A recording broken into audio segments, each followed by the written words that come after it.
don't have a... Okay, let's do this one. It's this one. Anybody want to say anything about give him a break? Okay, we don't have to have it. We don't have to. How did it turn out?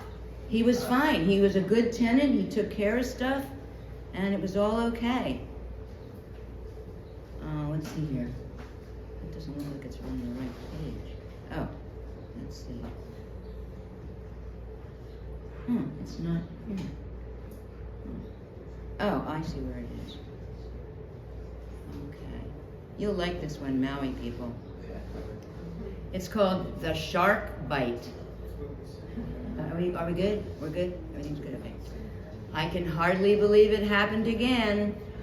My God, how it looms over our sense of peace when we get into the water soon after a shark bite episode.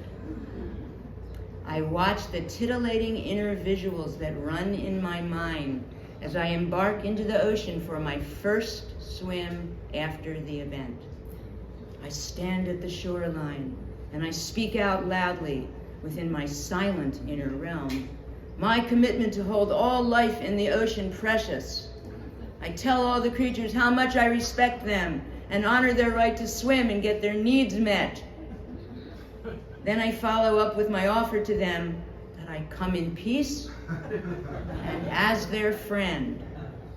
As I begin my swim, I find myself imagining how it would feel if they came up and took a bite out of my arm or leg.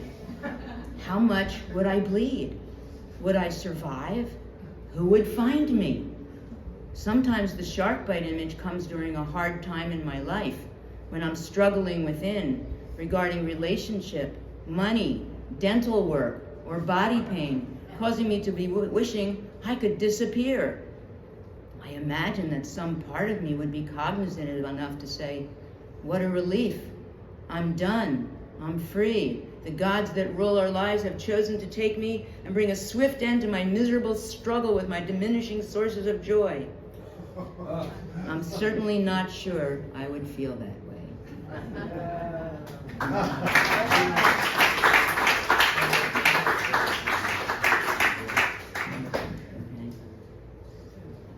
Well, I don't know if people want to say anything about shark bite, but whatever. Do other people in here go through stuff after there's been a shark bite episode? When next time you get into the water? Oh, sure.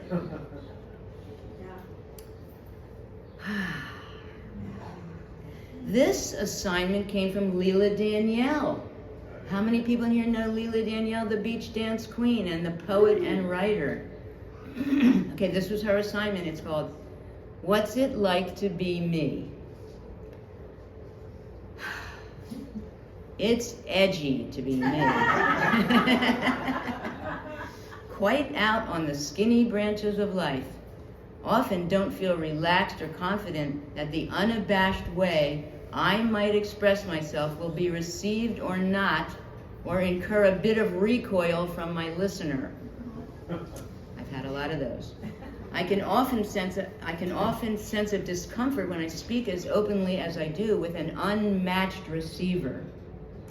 What's it like to be me? High intensity, loving other high intensities, fully expressed, out of the box, exciting, titillating, red, blue, and fuchsia, flushed cheeks, Beethoven concertos, durian fruit. You know, the one that Yogananda spoke about in his book, that his only aversion smelled completely nauseating, yet tasted like heavenly sweet nectar, delight of the gods, durian. What's it like to be me? Somehow finding myself in situations where I'm questioning my choices, my reasoning, and the logic of where I've navigated my ship. Why did I choose this direction? Must have been following some instinctual feeling that compelled and grabbed me in response to something I desired in this moment. Who cares about whether it's been well thought through? I'm irresistibly going in. Being me, whew, it feels flamboyant and gutsy, full of chances and risks, playing with the envelope stretched, maybe a bit too exposed this lifetime. Simply offering my availability for anyone who would like to jump into the deep waters and deep dive with me.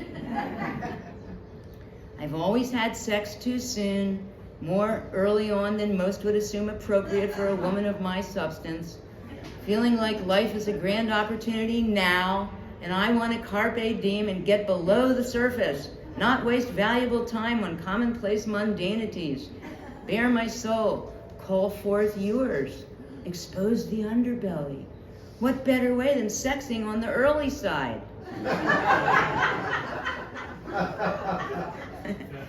Me, I'm tender and sensitive.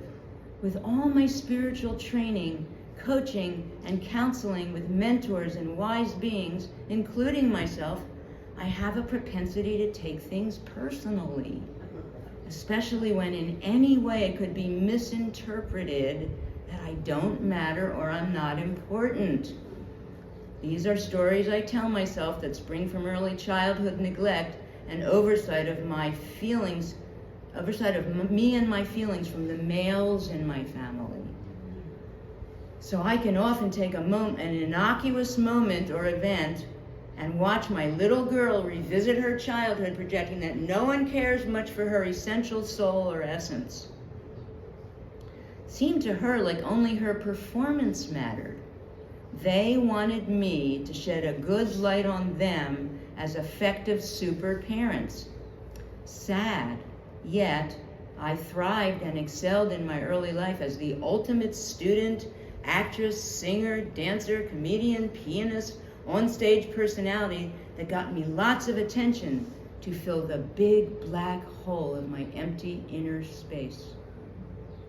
I continued to love being in the spotlight and thus became a speaker and presenter who lived in a state of excitement and anticipation of being on stage, offering something that would incite others to value me, what I bring, how I bring it, what it does for them.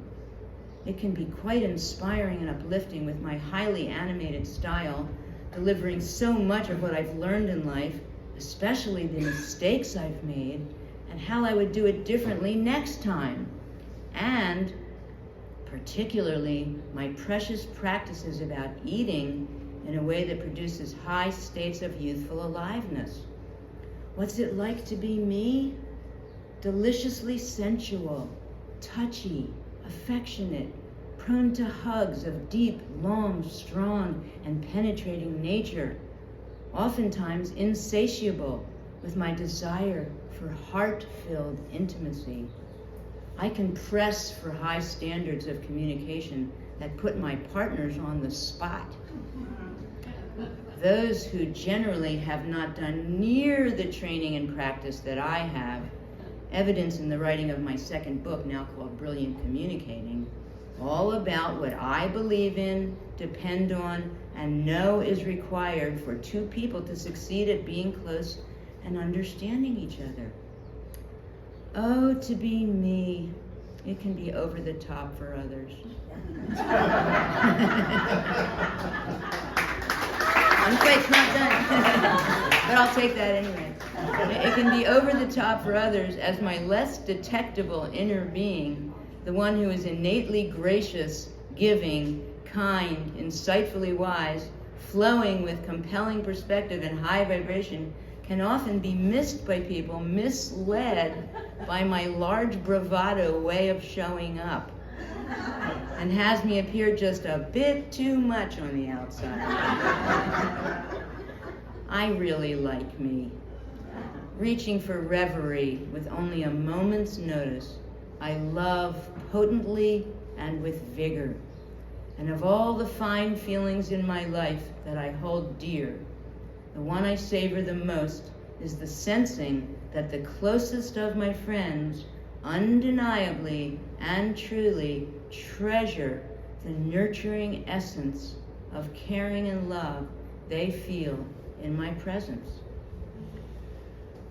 What's it like to be me? Readily resisting resistance and every day accepting who I am more and more fervently without apology. Wow. Yay.